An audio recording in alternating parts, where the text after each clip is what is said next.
성도 여러분 안녕하세요. 오늘도 하나님께서 우리 모두에게 평강 주시기를 원합니다. 모두 평안하시고 또 건강하게 지내시기를 축원합니다. 우리 함께 사도신경으로 신앙 고백하시고 하나님께 예배드립시다. 나는 전능하신 아버지 하나님 천지의 창조주를 믿습니다.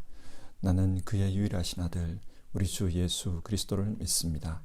그는 성령으로 잉태되어 동정녀 마리아에게서 나시고 본디오 빌라도에게 고난을 받아 십자가에 못 박혀 죽으시고 장사된 지 사흘 만에 죽은 자 가운데서 다시 살아나셨으며 하늘에 오르시어 전능하신 아버지 하나님 우편에 앉아 계시다가 거기로부터 살아있는 자와 죽은 자를 심판하러 오십니다.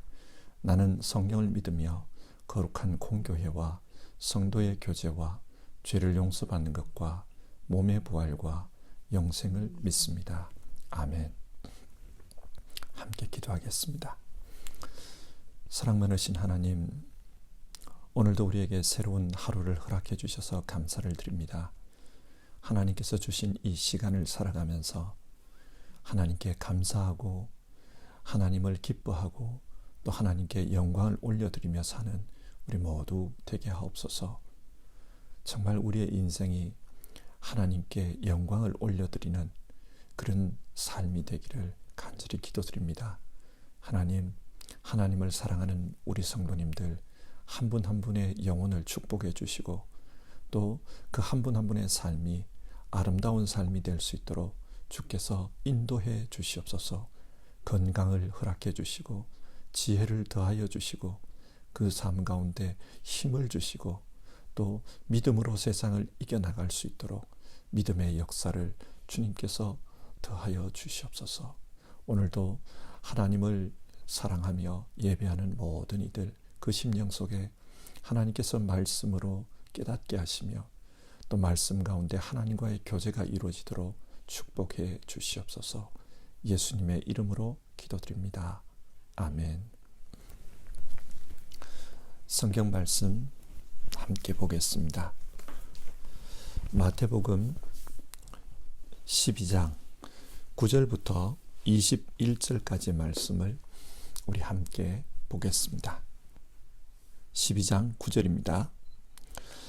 예수께서 그곳을 떠나서 그들의 회당에 들어가셨다. 그런데 거기에 한쪽 손이 오그라든 사람이 있었다. 사람들은 예수를 고발하려고 안식일에 병을 고쳐도 괜찮습니까? 하고 예수님께 물었다. 예수께서 그들에게 말씀하셨다. 너희 가운데 어떤 사람에게 양 한 마리가 있다고 하자.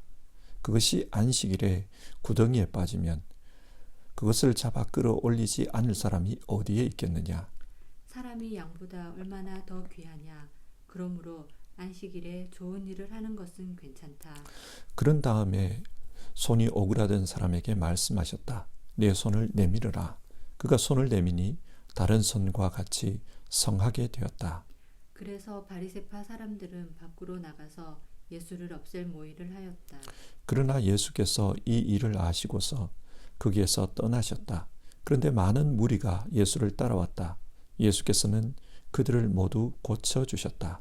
그리고 자기를 세상에 드러내지 말라고 단단히 당부하셨다. 이것은 예언자 이사야를 시켜서 하신 말씀을 이루시려는 것이었다. 보아라, 내가 뽑은 나의 종, 내 마음에 드는 사랑하는 자, 내가 내 영을 그에게 줄 것이니 그는 이방 사람들에게 공의를 선포할 것이다. 그는 다투지도 않고 외치지도 않을 것이다. 거리에서 그의 소리를 들을 사람이 없을 것이다. 정의가 이길 때까지 그는 상한 갈대를 꺾지 않고 꺼져가는 심지를 끄지 않을 것이다. 이방 사람들이 그 이름에 희망을 걸 것이다. 아멘.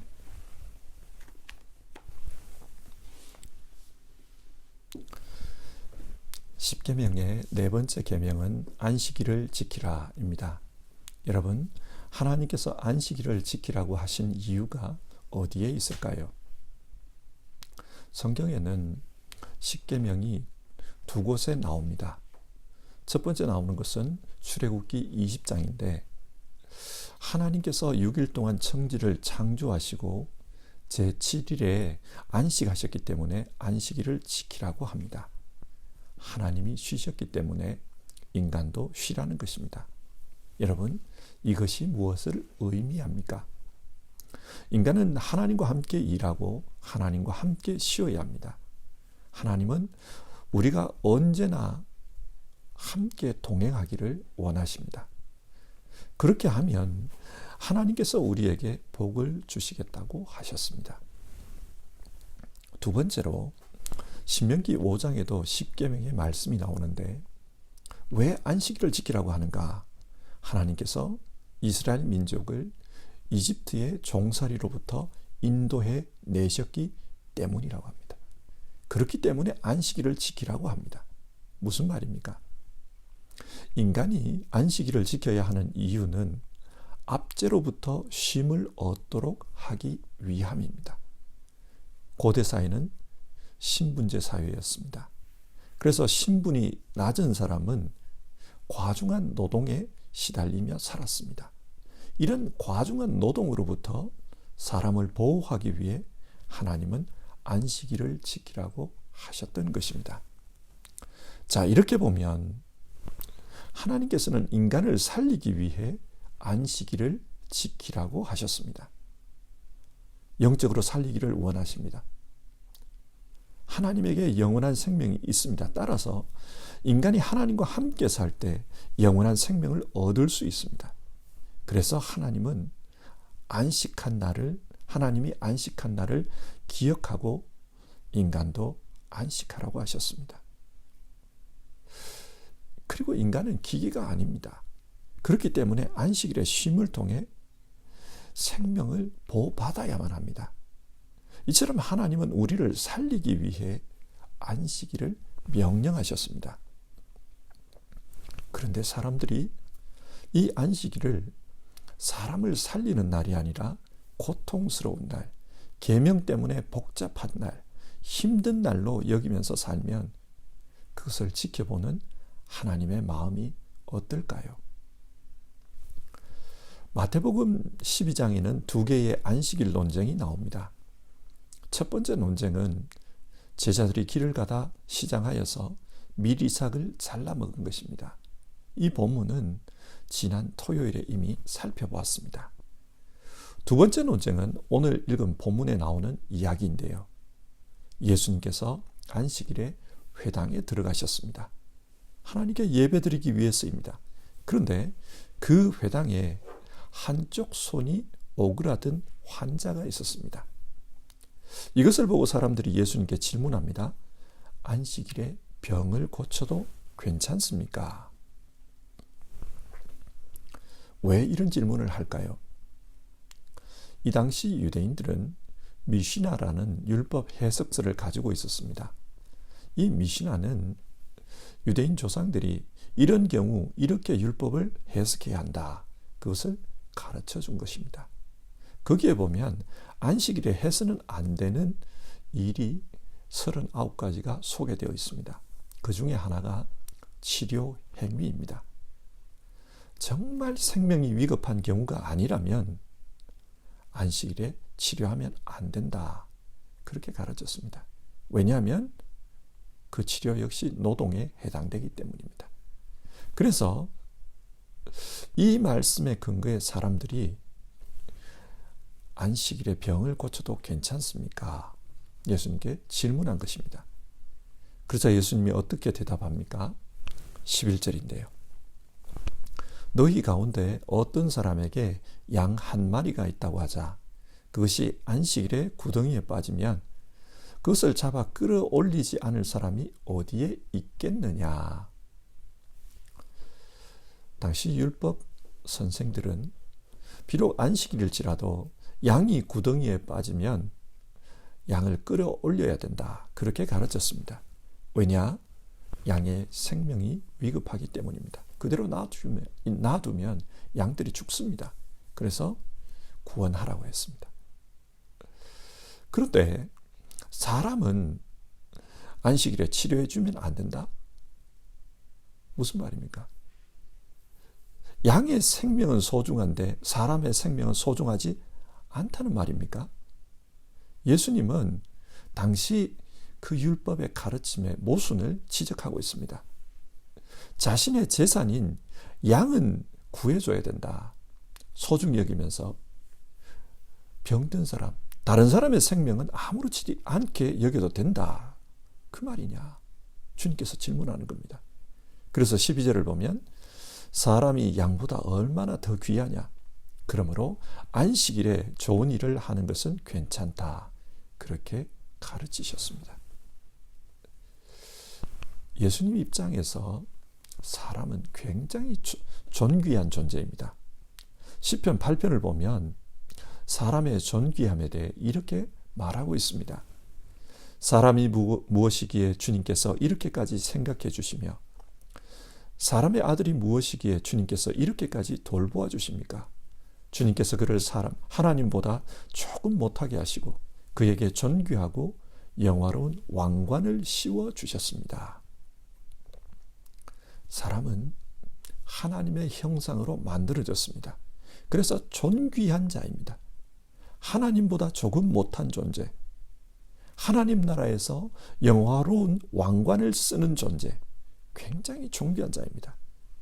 그래서 예수님은 어떻게 너희의 재산인 양의 생명은 귀하다고 여기면서 사람의 생명은 귀하다고 여기지 않을 수 있느냐? 비록 지금 당장 위독하지 않을지라도 그 사람이 고통 가운데 있으면 그 고통에서 건져주는 것이 옳은 일 아니겠느냐? 그렇게 말씀하시는 것입니다. 그래서 예수님은 손이 오그라든 그 사람을 고쳐주셨습니다. 그런데 문제는 그 다음입니다. 예수님께서 안식일에 병든 사람을 고쳐주자 바리새인들이 어떻게 반응했는가? 14절을 보시면요. 그래서 바리새파 사람들은 밖으로 나가서 예수를 없앨 모의를 하였다. 바리새인들은 율법을 철저히 지키려고 했던 사람들입니다. 예수님 당대의 역사가인 요세푸스는 이 바리새인들을 긍정적으로 묘사했습니다. 그들은 경건한 사람들이고 사람들에게 존경받는 이들이었다. 그렇게 묘사합니다. 성경대로 살려고 한 그들의 노력을 긍정적으로 본 것입니다. 하지만 신약 성경에서 바리새인은 굉장히 부정적으로 묘사되고 있습니다. 예수님은 이 바리새인들을 회칠한 무덤이라고 공격하셨습니다. 회칠한 무덤. 즉 겉에서 볼 때는 아름다워 보이지만 속은 썩은 시체 냄새가 진동하는 것과 같다는 말입니다. 왜 이렇게 보셨습니까? 이들은 율법의 정신보다 율법의 글자 그 자체, 껍데기에 치중하고 있었다. 예수님은 그렇게 보신 겁니다. 오늘 본문도 마찬가지인데요. 이들은 예수님께서 사람을 사랑해서 병든 자를 불쌍히 여기셔서 그래서 치유해 주시는 것. 즉 율법의 정신인 사랑과 긍휼을 실천하는 것은 보지 않고 오로지 안식일에 해서는 안 되는 일을 했다. 그것만 보고 있습니다. 그래서 이들은 예수님을 죽여버려야 되겠다. 그런 생각을 합니다. 자, 앞에서 제기한 질문을 다시 한번 생각해 봅시다. 하나님께서 왜 사람들에게 안식일 계명을 주셨습니까? 사람을 살리기 위해서입니다. 하나님은 사람을 살리기 위해 안식일을 지키라고 했습니다. 안식일에 하나님과 동행함으로 생명의 근원이신 그 하나님의 생명으로 사는 것을 원하셨습니다. 또 신분제 사회에서 노동으로 말미암아 억압당하는 사람들을 살리기 위해 안식일을 지키라고 말씀하셨습니다. 사람들을 살리기 위해 안식일 계명을 주신 것입니다.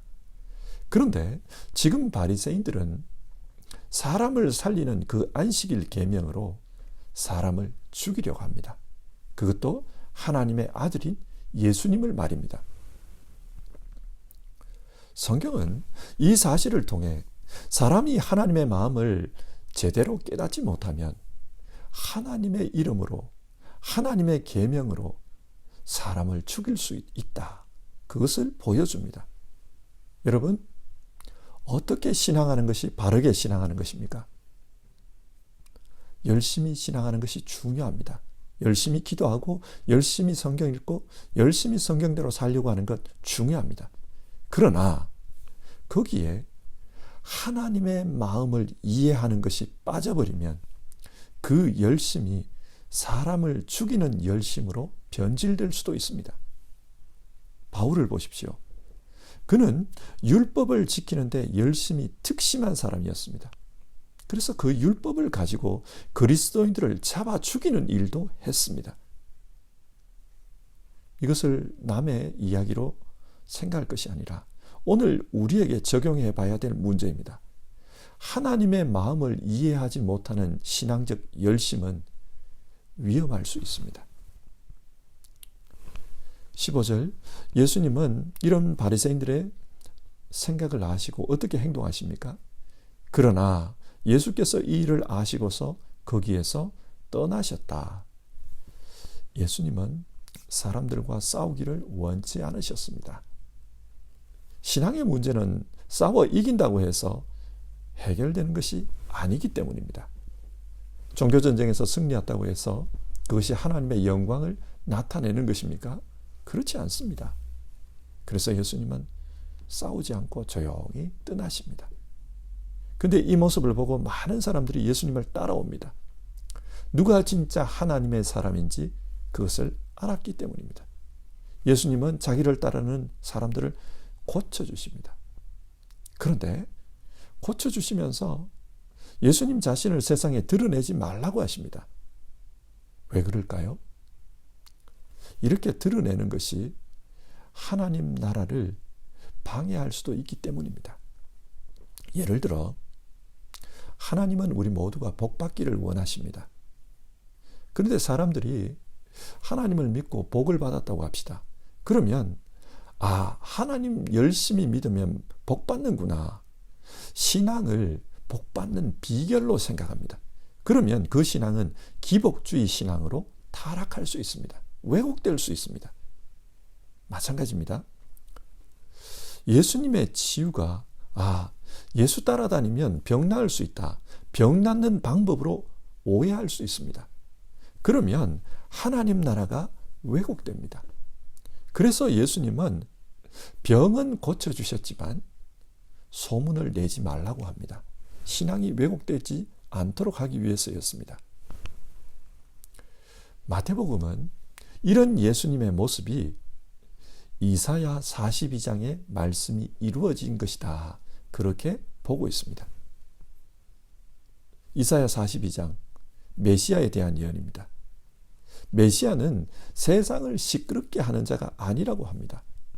자기 이름을 더 높이고 세상의 인기를 끌기 위해 자기 자신을 드러내는 그런 분이 아니라는 말입니다. 그리고 19절, 그는 다투지도 않고 외치지도 않을 것이다. 거리에서 그의 소리를 들을 사람이 없을 것이다. 예수님은 바리새인들과 다투지 않았습니다. 예수님은 겸손하셨습니다. 조용히 자신의 사역을 하실 뿐이었습니다. 그리고 메시아는 상한 갈대를 꺾지 않고 꺼져가는 심지도 끄지 않는다고 했습니다. 무슨 말입니까? 메시아는 불쌍히 여기는 마음, 긍휼의 마음을 가진 분이라는 뜻입니다. 그래서 어떻게 하면 저 사람들을 도와줄 수 있을까? 어떻게 하면 저 사람들을 살릴 수 있을까? 예수님은 그것에 집중하셨습니다. 예수님도 당시 율법학자들이 어떻게 성경을 해석하는지 잘 알고 있었습니다. 하지만 그 성경 해석을 통해 사람을 죽이는 것보다 사람을 살리는 것, 사람을 온전케 하는 것, 그것이 더 중요하다. 주님은 그렇게 생각하셨습니다. 예수님은 사랑과 긍휼을 사역의 핵심에 두셨습니다. 자, 오늘 말씀을 정리해 봅시다.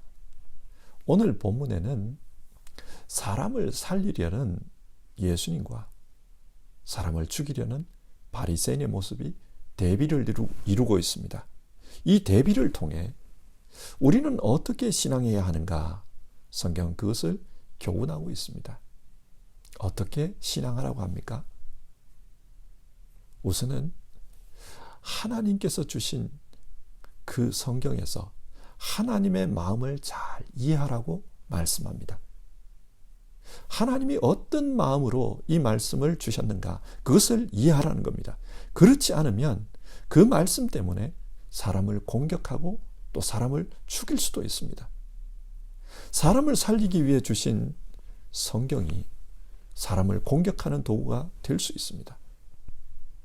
그런데 우리가 하나님의 마음을 이해하기 위해서는 특별한 은혜가 필요합니다. 어떤 은혜입니까? 성령의 감화와 감동입니다. 요한복음 16장 13절, 성경은 진리의 영이십니다. 그래서 성령은 진리의 영이십니다. 그래서 그 성령께서 우리 가운데 오시면 성령께서 하나님의 말씀을 깨닫게 해주십니다. 우리가 성령에 사로잡혀 살 때 하나님의 마음을 온전히 이해할 수 있습니다. 그래서 하나님의 영에 사로잡혀 신앙할 수 있기를, 성령으로 충만할 수 있기를 우리는 기도해야 합니다. 그렇게 신앙할 때, 성령에 사로잡혀 신앙할 때 바르게 신앙할 수 있습니다. 그리고 또 어떻게 신앙해야 하는가? 오늘 성경은 자신을 드러내기 위해서 신앙하면 안 된다고 말씀합니다. 예수님은 사역을 통해 자신이 드러나는 것, 자신의 인기가 높아지는 것, 그것을 목표로 하지 않았습니다. 우리 역시 신앙을 통해 내가 잘 되는 것, 내가 높아지는 것, 내가 드러나는 것, 그것을 목표로 해서는 안 됩니다. 그렇게 생각하고 신앙하면 신앙은 자기 성공을 위한 도구로 전락되고 맙니다. 어떻게 신앙해야 하는가? 겸손히 신앙하라고 합니다. 조용히 하나님의 영광만 드러나도록 그렇게 신앙하는 것을 목표로 삼으라고 합니다. 그럴 때 우리의 신앙은 순수할 수 있고 또 올바른 길을 갈 수 있습니다. 성도 여러분, 오늘 성경이 말씀하는 그런 신앙생활을 우리 모두 할 수 있었으면 좋겠습니다. 성령으로 충만해서 하나님의 마음을 바로 알고 신앙할 수 있기를 바랍니다. 그리고 정말 하나님의 영광을 드높이는 것이 우리의 신앙의 목표이지, 내가 드러나는 것이 신앙의 목표가 되어서는 안 됩니다. 겸손하게 그리고 조용히 신앙하는 우리 모두 될 수 있기를 바랍니다. 우리 함께 찬송하고요, 같이 기도합시다. 찬송가 212장 겸손히 주를 섬길 때 우리 1절과 3절을 부르고요, 같이 기도합시다.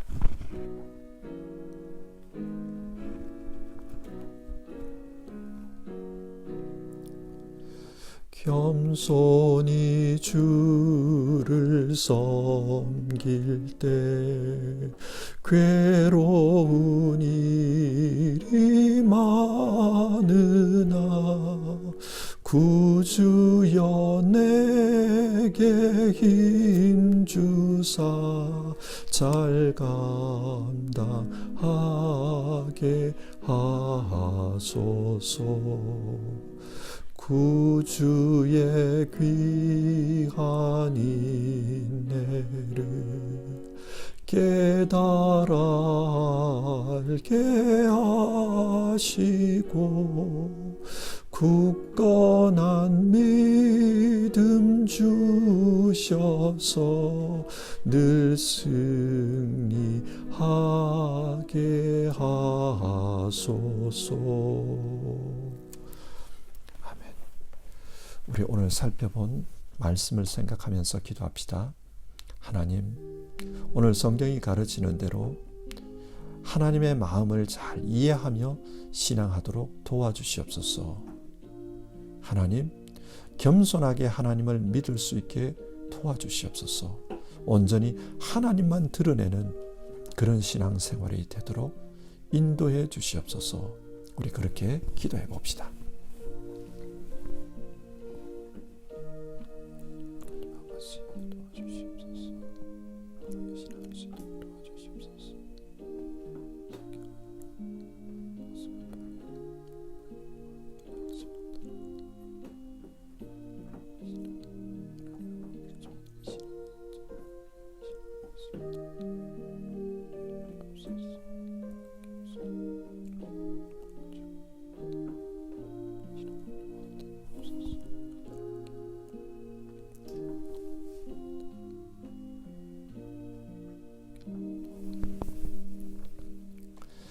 하나님 아버지, 오늘 마태복음 12장의 말씀을 통해 성경이 우리에게 교훈하는 바른 신앙에 대해 살펴보았습니다. 오늘 말씀은 우리에게 정말 하나님이 무엇을 원하시는지, 어떤 마음으로 성경을 말씀해 주셨는지 그것을 알아야 된다.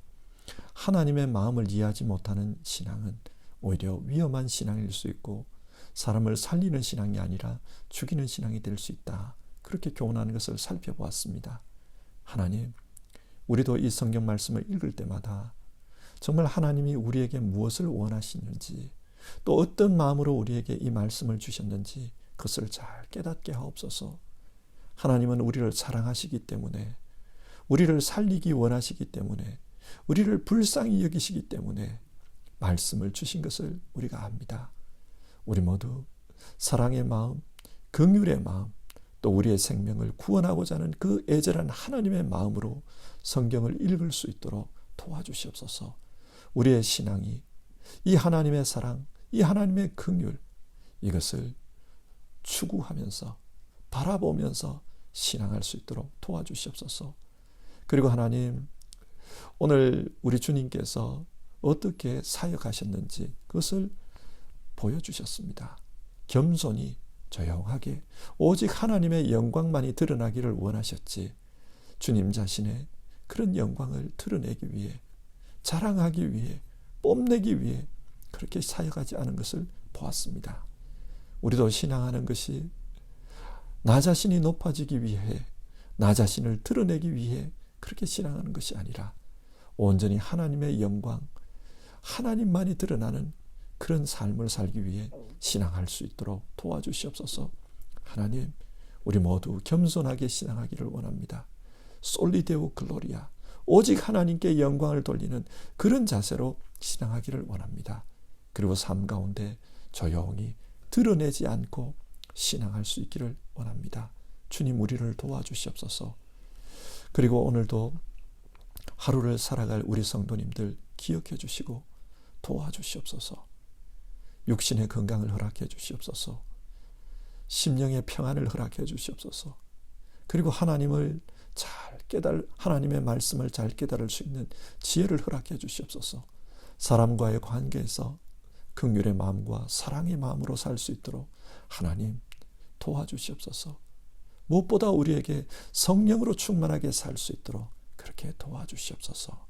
예수님의 이름으로 기도드립니다. 아멘. 하늘에 계신 우리 아버지, 아버지의 이름을 거룩하게 하시며 아버지의 나라가 오게 하시며 아버지의 뜻이 하늘에서와 같이 땅에서도 이루어지게 하소서. 오늘 우리에게 일용할 양식을 주시고 우리가 우리에게 잘못한 사람을 용서하여 준 것 같이 우리 죄를 용서하여 주시고 우리를 시험에 빠지지 않게 하시고 악에서 구하소서. 나라와 권능과 영광이 영원히 아버지의 것입니다. 아멘.